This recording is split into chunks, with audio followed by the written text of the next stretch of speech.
बिस्मिल्लाहिर्रहमानिर्रहीम। अस्सलाम वालेकुम डियर स्टूडेंट्स।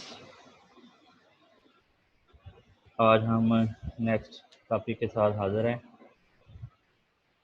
लास्ट टॉपिक में हमने स्टे एंड रेजिडेंट प्रोग्राम को हमने डिस्कस किया था।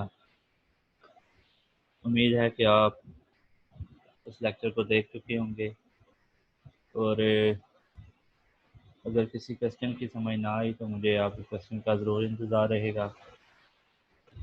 उसके बाद आज हम नेक्स्ट आर्टिकल है स्ट्रिंग इंस्ट्रक्शन, उसको हम डिस्कस करते हैं। Each string instruction may require a source operand।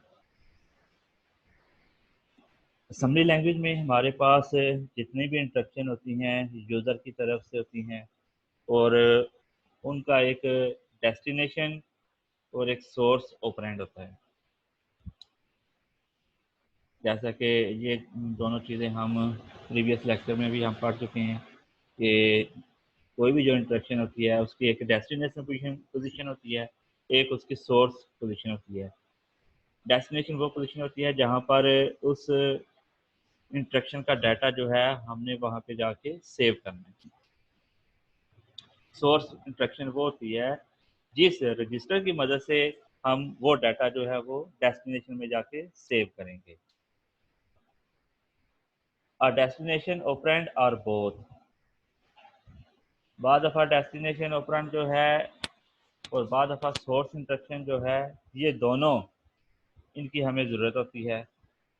Some time सिर्फ जो है सोर्स ऑपरेंड की ज़रूरत होती है, सम टाइम जो डेस्टिनेशन ऑपरेंड है उसकी ज़रूरत होती है। तो बाद दफ़ा ऐसी प्रोग्रामिंग भी होती है जहाँ पे हमें सोर्स और डेस्टिनेशन दोनों की ज़रूरत होती है। फॉर 32 बिट सेगमेंट, अगर हमारे पास 32 बिट का मतलब जो है वो सेगमेंट है, डाटा है, string instruction use ESI and EDI register. Register की टाइप हम पढ़ चुके हैं। तो अगर 32 बिट हमारे पास सेगमेंट हो तो उसके लिए हमें ESI और EDI रजिस्टर की ज़रूरत होगी two point two the source and destination operand. इसमें सोर्स और डेस्टिनेशन ऑपरेंड दोनों होंगे respectively. For 16 bit segment, however the SI and DI register are used to point to the source and destination respectively। जब हमारे पास 16 bit का data होगा, 16 bit के segment होंगे तो हमें SI और DI रजिस्टर की जो है वो हमें ज़रूरत होगी। There are 5 basic instruction for processing string। हमारे पास जो स्ट्रिंग है उसकी प्रोसेसिंग के लिए 5 जो है वो बेसिक इंस्ट्रक्शन है, हम उसको डिस्कस करते हैं। They are move, first one है move. This instruction move one byte, word और double word of data from memory location to another. हमने प्रीवियस लेक्चर में काफ़ी जो है वो मूव के बारे में भी चीज़ें डिस्कस की हैं कि जब हम इंफॉर्मेशन को एक जगह से दूसरी जगह, एक लोकेशन से दूसरी लोकेशन में मूव कराना चाहते हैं तो उसके लिए हमें मूव जो है इंस्ट्रक्शन की ज़रूरत होगी, मूव कीवर्ड की ज़रूरत होगी, निमोनिक्स की हमें ज़रूरत होगी। और ये 1 बाइट जो है वो इसका वो साइज़ होता है, इसमें वर्ड भी है डबल वर्ड भी है डाटा की सूरत में। उसके बाद है LOD, load. This instruction load from memory, memory से ये इंस्ट्रक्शन लोड होती है। If the operand is of 1 byte, अगर ऑपरेंड चाहे वो डेस्टिनेशन है या सोर्स है वो 1 बाइट का है, it is loaded into AL register. अगर वो 1 बाइट का है तो वो AL रजिस्टर में लोड हो जाता है। If operand is 1 word, 1 word mean 1 byte से ज़्यादा उसका साइज होगा, it is loaded into AX register. हम मैक्सिमम जो है वो AX रजिस्टर जो है वो यूज़ करते हैं।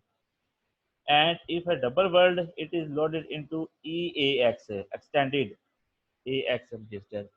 तो ये चीज़ आपने याद रखनी है कि अगर तो हमारे पास जो है वो ऑपरेंड जो है 1 वर्ड का है तो वो AX में है, उसके बाद अगर 1 बाइट का है तो वो AL में होगा, और अगर डबल वर्ड है तो वो आपका EAX एक्सटेंडेड रजिस्टर में जो है वो सेव होगा।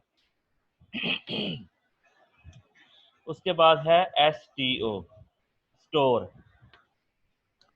This instruction store data from register AL, AX और EAX टू मेमोरी।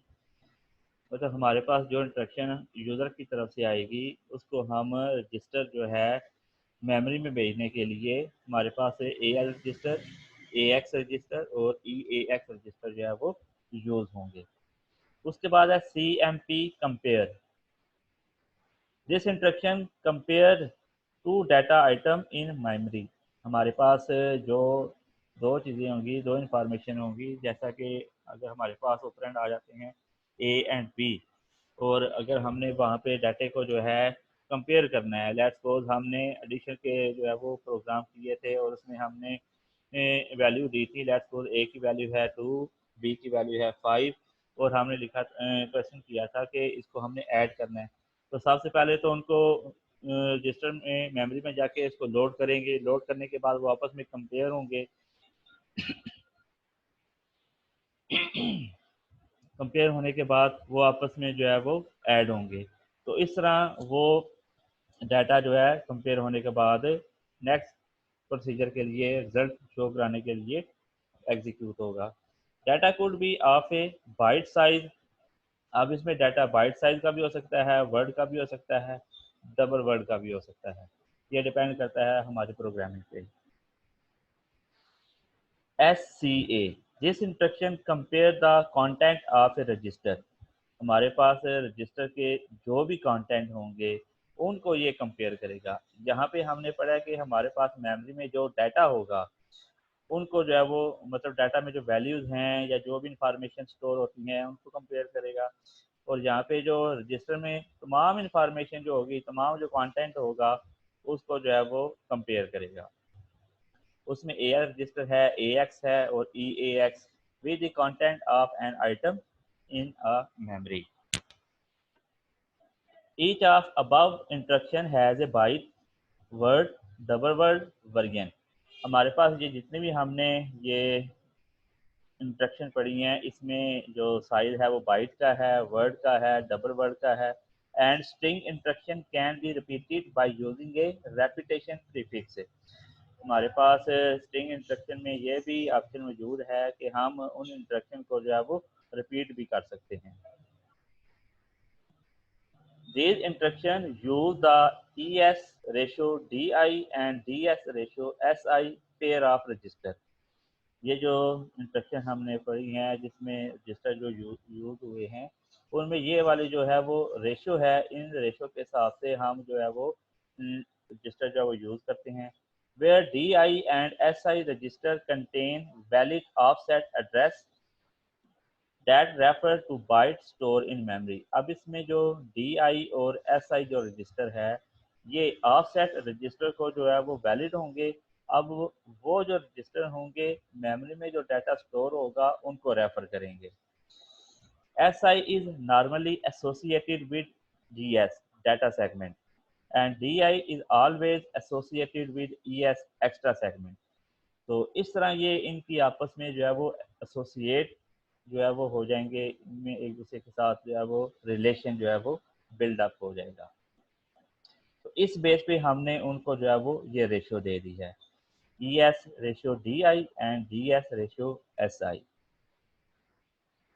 नेक्स्ट है DS रेशियो SI और ESI and ES ratio DI और EDI। Register point two the source and destination operand. अब ये वाले जो रजिस्टर हैं DS, SI और ES, DI, ये वाले रजिस्टर जो हैं सोर्स और डेस्टिनेशन को जो है वो पॉइंट करेंगे।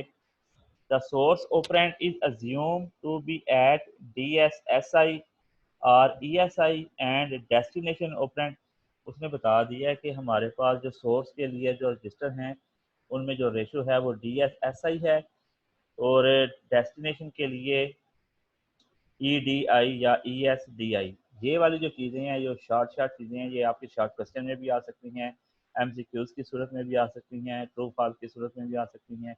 लिहाजा इन चीज़ों को आपने अच्छे तरीके से अंडरस्टैंड करना है। For 16-bit address SI and DI register are use. For 32-bit address ESI and EDI register are used.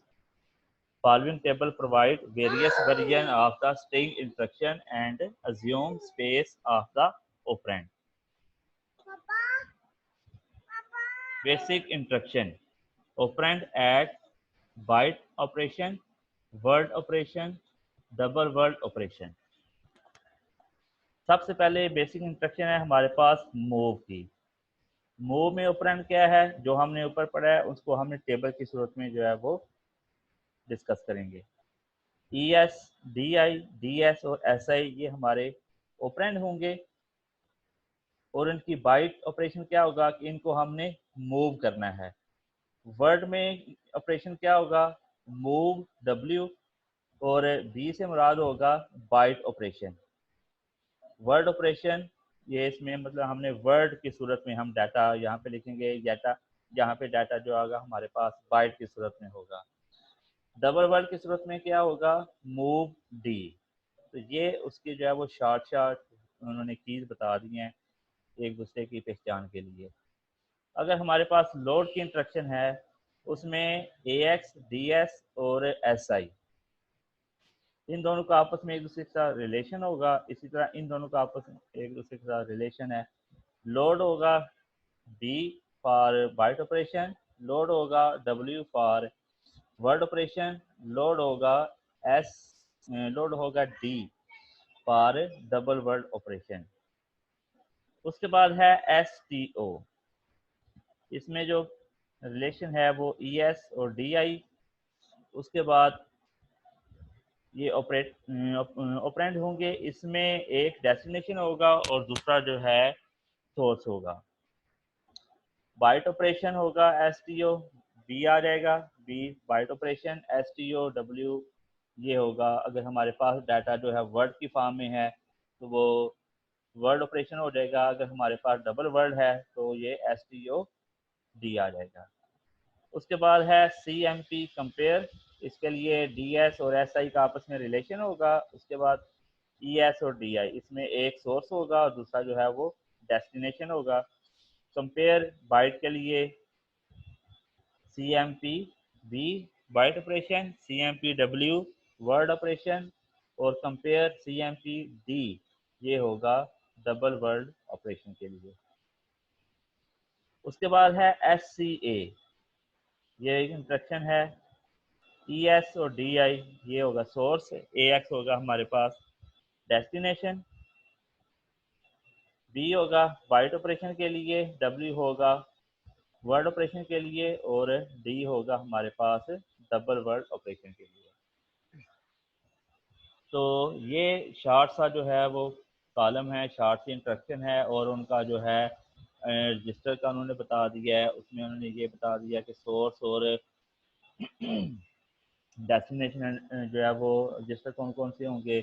उसके बाद उन्होंने बता दिया कि अगर बाइट ऑपरेशन है तो उसका जो है वो कीवर्ड क्या होगा, अगर हमारे पास वर्ड ऑपरेशन है तो उसका कीवर्ड क्या होगा, अगर हमारे पास डाटा जो है डबल वर्ड में आ जाता है तो उसके लिए कीवर्ड क्या होगा। ये जो कीवर्ड होते हैं ये हमारे प्रोग्राम में जो है वो फिर यूज होंगे।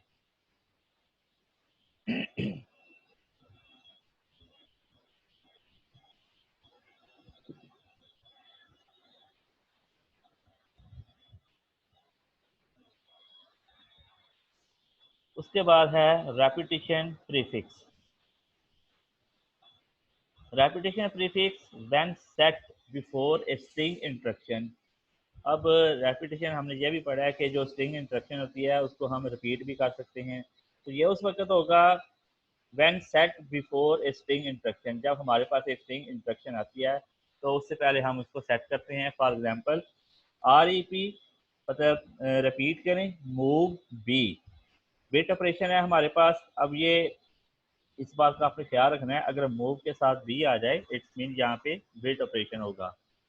causes repetition of instruction based on the counter place at CX register। इसका मतलब ये है उसने बोला है कि रेपिटेशन करें, मूव करें बिट ऑपरेशन को, और सी एक्स रजिस्टर की प्लेस होगी, और इसमें जो है वो इंस्ट्रक्शन जो यूज़ होगी वो रेपिटेशन की होगी। Repetition execute the instruction decrease C X by one. अब वन के साथ जो है वो डिक्रीज हो जाएगा, एक स्टेप जो है वो बैक पे आएगी instruction, and check whether C X is zero, और ये चेक करेगा कि अगर सी एक्स ज़ीरो तो नहीं है। It repeat the instruction processing until C X is equal to zero, और ये उस वक्त तक रिपीट होता जाएगा जब तक जो इंस्ट्रक्शन है वो ज़ीरो ना हो जाए। तो जब ज़ीरो हो जाएगी तो हमारी इंस्ट्रक्शन जो है वो एग्जीक्यूट हो जाएगी, सक्सेसफुल हो जाएगी। The direction flag determine the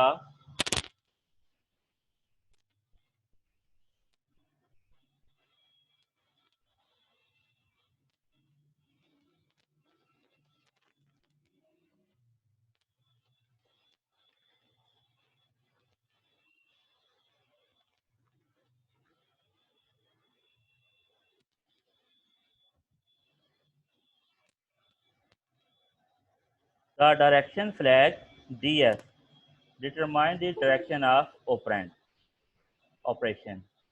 उसने बताया कि हमारे पास जो DF जो इंस्ट्रक्शन है वो ऑपरेशन की डायरेक्शन को जो है वो चेक करेगी। Use CLD clear direction flag DF is equal to zero to make the operation left to right. अब ज़ीरो से मतलब ये है कि हमने ऑपरेशन को लेफ्ट से राइट की तरफ लेकर जाना है। और अगर यूज STD सेट इंस्ट्रक्शन, यहाँ पे सी से मुराद क्लियर होगा, एस से मुराद सेट होगा। तो ये यहाँ पे उसने बताया ना कि when set before instruction string instruction, तो जब सेट करना है तो STD आएगा, और जब क्लियर करना है तो उसके लिए हमने सी यूज करना है। set direction flag df is equal to 1 to make the instruction operation right to left।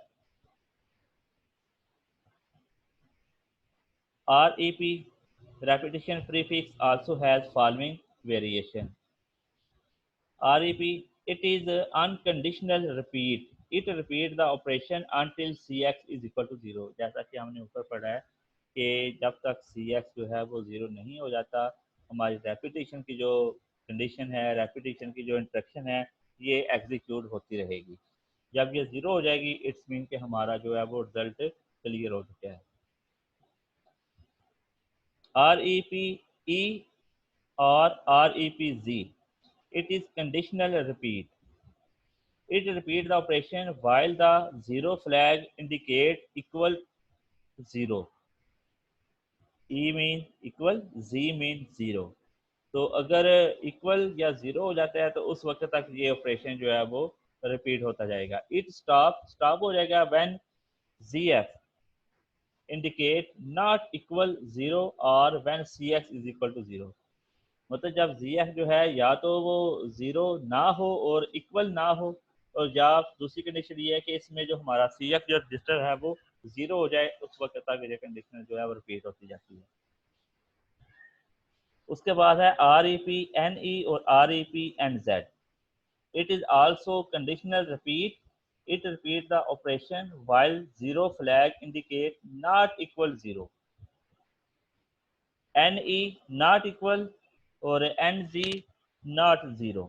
मतलब इसका ये है कि हमारी ये जो कंडीशन है जिसमें ZF का जो फंक्शन है और CX का जो रजिस्टर है, ये जब तक 0 नहीं होंगे और जब तक इक्वल नहीं होंगे और 0 नहीं होंगे, उस वक्त तक ये सिस्टम जो है वो रिपीट होता जाएगा। और जब ये अपनी कंडीशन में 0 आ गया या इक्वल ना हुआ तो ये मतलब सिस्टम जो है वो रिपीट होता जाएगा। और जब ये 0 हो गया या इक्वल ना हुआ, इट्स मीन हमारा रिजल्ट जो है वो सक्सेसफुल हो गया। It stop when ZF indicate equal 0 और when CX determine decremented to 0। और जब इसमें डिक्रीमेंट हो जाएगा 0 के इक्वल हो जाएगा या इक्वल हो मतलब 0 हो जाएगा या इक्वल हो जाएगा, तो उसके मुताबिक जो है वो हमारा सिस्टम जो है वो स्टॉप हो जाएगा। उसके बाद मज़ीद हम इसको अंडरस्टैंड करते हैं।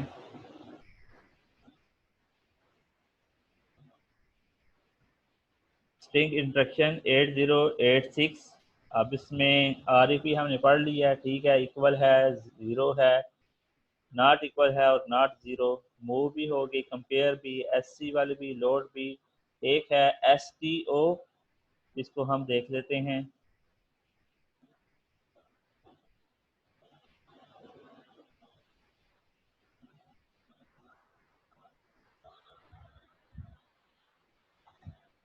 STO instruction: copy a byte from AI or a word from AX to a memory location in the extra segment। इसमें उसने बताया कि हमारे पास जो STO इंस्ट्रक्शन है वो बाइट को कॉपी करेगी रजिस्टर से, या तो वो वर्ड होगा AX से, और वो मेमोरी लोकेशन में जाके स्टोर करेगी इन एक्स्ट्रा सेगमेंट की सूरत में। DI register is use to hold the offset memory location. अब इसमें जो उसने बताया कि मेमोरी लोकेशन में जाके डाटा जो है वो स्टोर करना है, उसकी कापी सेंड करनी है, तो उसके लिए DI रजिस्टर यूज होगा। ये कापी वाला जो फंक्शन है ये भी हम जो है वो प्रीवियस लेक्चर में पढ़ चुके हैं कि एक ओरिजिनल कापी, एक तो कापी होगी ना किसी भी इंफॉर्मेशन की, दूसरी उसकी ओरिजिनल जो है वो फॉर्म होगी। तो ओरिजिनल जो है वो एक रजिस्टर में स्टोर हो जाती है, जबकि जो उसकी कॉपी होगी वो किसी और रजिस्टर में जाके स्टोर हो जाती है। DI is used to hold the offset memory location in extra segment। Extra segment में हमारे पास DI रजिस्टर जो है वो उसमें यूज होगा। After the copy DI is automatically incremented or decremented to point the next instruction element in the memory। तो उसके बाद क्या होगा, जब हमारी इंफॉर्मेशन कॉपी हो जाएगी तो DI जो है ऑटोमेटिकली या तो उसमें डिक्रीमेंट कर देगी या उसमें इंक्रीमेंट कर देगी हमारे पास मेमोरी में जो भी इंफॉर्मेशन स्टोर होगी। If direction flag DF is clear, अगर हमारे पास जो डायरेक्शन है उसकी वो क्लियर हो जाती है, then DI will automatically be incremented by 1 for a byte string, और इंक्रीमेंटेड फॉर बाय 2 और for a word string instruction. अब ये बात जो है वो बहुत इंपॉर्टेंट है। उसने बताया कि अगर DF हमारे पास क्लियर हो जाता है तो DI जो रजिस्टर है वो ऑटोमेटिकली उसमें इंक्रीमेंट होगा, ए का इंक्रीमेंट होगा। और वो किस सूरत में होगा, बाइट का डाटा है तो बाइट की जो है वो सूरत में इंक्रीमेंट होगा, 2 बाइट का डाटा है तो 2 बाइट की सूरत में हो जाएगा, अगर वर्ड स्ट्रिंग का है तो वर्ड स्ट्रिंग की सूरत में इंक्रीमेंट हो जाएगा। और ये इंस्ट्रक्शन किसके लिए होगी, 8086 जो है वो सिस्टम के लिए। If direction flag is set, अगर हम डायरेक्शन फ्लैग को सेट करते हैं, DI विल बी ऑटोमेटिकली डिक्रीमेंटेड। 1 का डिक्रीमेंट होगा बाइट के लिए, या डिक्रीमेंट होगा 2 का वर्ड के लिए। अब ये बात याद रखनी है, बाइट होगा तो 1 का डिक्रीमेंट होगा, और अगर वर्ड है तो 2 का डिक्रीमेंट होगा। इसी तरह इंक्रीमेंट होगा तो वो भी इसी सूरत में होगा। STO does not affect any flag। STO B copy byte and STO W copy a word। अब ये बात याद रखनी है कि जिसके साथ B आ जाए इट्स मीन कि ये बाइट का डाटा जो है वो कॉपी करेगा, और अगर W साथ आ जाता है तो वर्ड का जो है वो डाटा कॉपी करेगा। हम एग्जांपल देख लेते हैं। Move DI offset D string point DI at destination string, then STO D string। Assembler use string name to the determine whether string is of type byte or type word।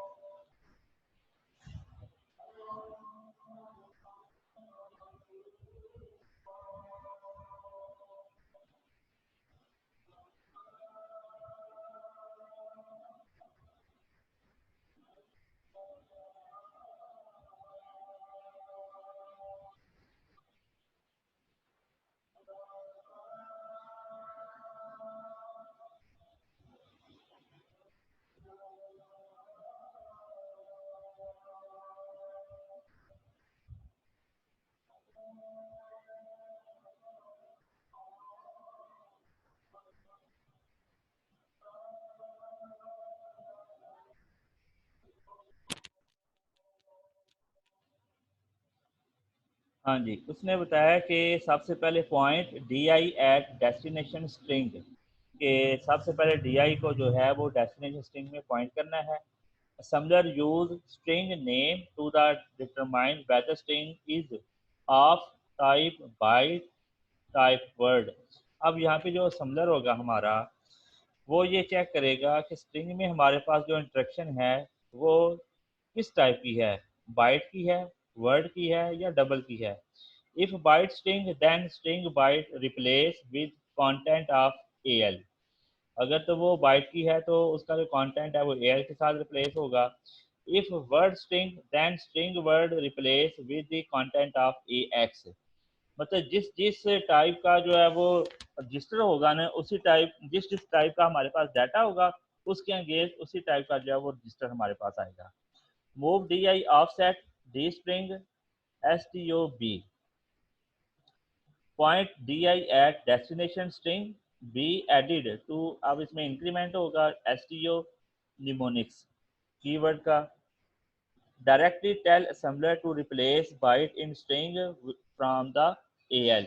अब इसमें जो है वो B जो है वो added होगा keyword में, तो जिस टाइप का यहाँ पे डाटा होगा इसी तरह उसमें जाके उसके अगेंस्ट जो है वो रजिस्टर आएगा। उसके बाद S T O would tell assembler directly to replace a word in the string with the word from A X. इसी तरह ए एक्स से जो है वो मतलब अगर डाटा जो है वो रिप्लेस होगा वर्ड के लिए तो उसके अगेंस्ट ए एक्स का जो है वो इंफॉर्मेशन हमारे पास आ जाएगी। इसी तरह ऊपर उसने कुछ एग्जांपल दी गई हैं, हम उसको भी जो है वो डिस्कस कर लेते हैं ताकि अंडरस्टैंड हो जाए। अब आर ई पी जो हमारे पास इंस्ट्रक्शन है ना, उसमें सी एक्स इक्वल टू ज़ीरो होगा। कंडीशन फॉर एग्जिट, एग्जिट करने के लिए कंडीशन जो है वो ज़ीरो होनी चाहिए। ये चीज़ हमने पता है ना लास्ट जो है वो स्टार्ट में पढ़ी है कि जब तक सी एक्स ज़ीरो नहीं होगा तब तक वो रिप्लेस होता जाएगा। अगर आर ई पी जो है आर ई पी ई और आर ई पी जी, जब तक सी एस ज़ीरो और ज़ीरो फ्लैग ज़ीरो नहीं हो जाता तब तक ये जो है वो रिपीट होती जाएगी। अगर ये ज़ीरो हो जाएंगे तो कंडीशन एग्जिट हो जाएगी। उसके बाद R E P not equal और R E P not zero, तो ये उस वक्त तक रिपीट होती जाएंगी जब तक सी एक्स ज़ीरो नहीं हो जाता और जेड एफ वन नहीं हो जाता। उसके बाद एग्जांपल इसकी देख लेते हैं R E P G C M P S B. अब यहाँ पे हम compare string byte until C X equal to zero. उस वक्त तक हम स्ट्रिंग को कंपेयर करते जाएंगे जब तक ये ज़ीरो नहीं हो जाती। और until string byte not equal, और जब तक ये नॉट इक्वल नहीं हो जाती। सेम इसी तरह नेक्स्ट है C L D clear direction flag to auto increment S I and D I. हम इसमें जो है वो सबसे पहले आपको मैंने बताया था कि क्लियर करेंगे उसके बाद फिर सेट करेंगे, तो ये जो है फर्स्ट इंस्ट्रक्शन है। मूव ए एक्स, अब इसमें एक जो है डेस्टिनेशन होगी, दूसरा जो है वो सोर्स होगा। Move D X A X initialise data segment register to zero. Move E X to A X, अब इसमें क्या है initialise extra segment register to zero. Move S I 2000h load offset of start of source string into S I. S I हमारे पास register है, उसमें हमने अपना डाटा जो है वो स्टार्ट करना है। मूव डी आई 2400h, अब इसमें हम डाटा जो है वो load offset of start destination, पहले क्या था सोर्स था, अब ये D I destination, S I source source instruction into D I. ये बात याद रखनी है, एस आई और डी आई। एस आई हमारे पास सोर्स होगी और डी आई डेस्टिनेशन होगी। Move C X, C X mean के यहाँ पे हमने काउंटर करना है load length of string in C X as counter. अब इसमें ये चेक करेंगे कि इसमें इंक्रीमेंट वन का होगा या डिक्रीमेंट होगा या इसमें कौन सी इंफॉर्मेशन जो है वो एग्जीक्यूट होगी। R E P move decrement C X and move until C X will be zero. अब ये उस वक्त तक जो है वो डिक्रीमेंट होता जाएगा जब तक ये ज़ीरो नहीं हो जाता। उसके बाद नेक्स्ट हम जो कंपेयर है उसकी जो एग्जांपल हम देख लेते हैं। उसने बताया कि पॉइंट सबसे पहले है move S I. S I mean एक तो है सोर्स है और दूसरा जो है वो डेस्टिनेशन है। सोर्स है ऑफसेट एफ स्ट्रिंग के लिए, point S I at source string, हमारे पास जो सोर्स स्ट्रिंग है एस आई उसको पॉइंट करना है। Point D I at destination string, और डी आई हमारी जो है वो डेस्टिनेशन स्ट्रिंग है, ये बात तो आपने याद रखनी है। उसके बाद है सी एल डी, मतलब डी एफ को आपने सबसे पहले क्या करना है, क्लियर करना है। So S I and D I will be auto increment after compare. जब ये आपस में कंपेयर हों दोनों रजिस्टर, तो इसमें जो है वो ऑटोमेटिकली इंक्रीमेंट हो जाए। C M P F string और एस स्ट्रिंग, इसमें क्या है, assembler use name determine whether string वर declare as type। अब इसमें ये है ना कि वो ये चेक करेगा कि ये वर्ड है या बाइट है, डबल वर्ड है, या कौन सी फॉर्म का डाटा है, ताकि उसके अगेन हम उसको जो है वो रजिस्टर जो है वो मेंशन कर दें। ये काम assembler का होगा। Move C X 100, put number of string element in C X. C X में हमने 100 को पुट करना है। Point S I at source of string and D I at destination of string. हमने क्या करना है, पॉइंट करना है एस आई रजिस्टर को सोर्स के लिए और डी आई को डेस्टिनेशन के लिए। उसके बाद है move S I offset F string, फिर move D I offset for D string. S S जो है वो सोर्स के लिए और डी जो है डेस्टिनेशन के लिए। S T D D F set करेगा एस आई और D I will automatically decrement होगा आफ्टर कंपेयरिंग के बाद। Repeat C M P B, अब ये बी फॉर बाइट ऑपरेशन है, ये बात याद रखनी है, हमारे पास ये बाइट का डाटा होगा। Repeat the comparison of string byte until end of the string और until the compare byte are not equal. जब हमारे पास जो है इंस्ट्रक्शन इक्वल नहीं होती या वो जीरो नहीं होती, तब तक हमारी जो है ये रेपिटेशन जो है वो चलती रहेगी। इसी तरह सी एस सी ए स्कैन, इसको भी हम देख लेते हैं। इसकी एग्जांपल क्या है जी, scan a text string of 80 character for carriage return. मतलब हमारे पास 80 कैरेक्टर का जो है वो एक डाटा पड़ा हुआ है, हम उसको जो है वो स्कैन करना चाहते हैं ताकि उसको हम जो है वो कैरी, मतलब हम नेक्स्ट जो है वो मूव कराना है। सबसे पहले है move A L 0 D H, byte to be scan for into AL. AL में हमारे पास इंफॉर्मेशन जो है वो स्कैन होगी। Move D I offset text string, अब इसका मतलब ये है कि offset of string to D I, हमारे पास ऑफसेट जो है वो हम पॉइंट करेंगे डी आई को। Move C X 80, C X use element counter, element जो है वो अब काउंट होगा। सी एल डी क्लियर होगा सबसे पहले D F, so D I auto increment इसमें होगा। रेपिटेशन होगी नॉट इक्वल की, और compare byte in string with byte in A L, तो हम जो है उसको कंपेयर करेंगे, उसके मुताबिक हम ए एल जो है रजिस्टर जो है वो यूज करेंगे। उसके बाद है लोड इंस्ट्रक्शन है सी एल डी, सबसे पहले क्लियर डायरेक्शन है फ्लैग, तो S I is automatically increment. Move S I offset to S string, अब एस स्ट्रिंग को पॉइंट करेगा, point S I at string, load करेगा एस स्ट्रिंग को, और हमारी इंफॉर्मेशन जो है वो एग्जीक्यूट हो जाएगी। तो ये था आज का लेक्चर। इसमें काफ़ी जो है वो शॉर्ट शॉर्ट सी चीज़ें भी हैं, काफ़ी इम्पोर्टेंट चीज़ें भी हैं, इसको अच्छे तरीके से जो है ना वो स्टडी करना। मैं आपको जो है इसकी जो है अभी टाइम कम था, इस बना पे आपको जो है वो डायरेक्टली इंफॉर्मेशन से मैंने आपको लेक्चर दिया है। इसका मैं बाद में आपको स्लाइड बना के, तो अच्छी तरह से स्लाइड बना के आपको मैं शेयर कर दूंगा, तो उसके मुताबिक फिर आप इसको बाद में प्रिपेयर कर लेना। जिस चीज़ की समझ ना आई, जिस पॉइंट की समझ ना आई, आप मुझसे ज़रूर क्वेश्चन पूछना, इंशाल्लाह मुझे आपके क्वेश्चन का इंतज़ार रहेगा। तो इंशाल्लाह नेक्स्ट टॉपिक के साथ हाज़िर होंगे, तब तक के लिए अल्लाह हाफिज़।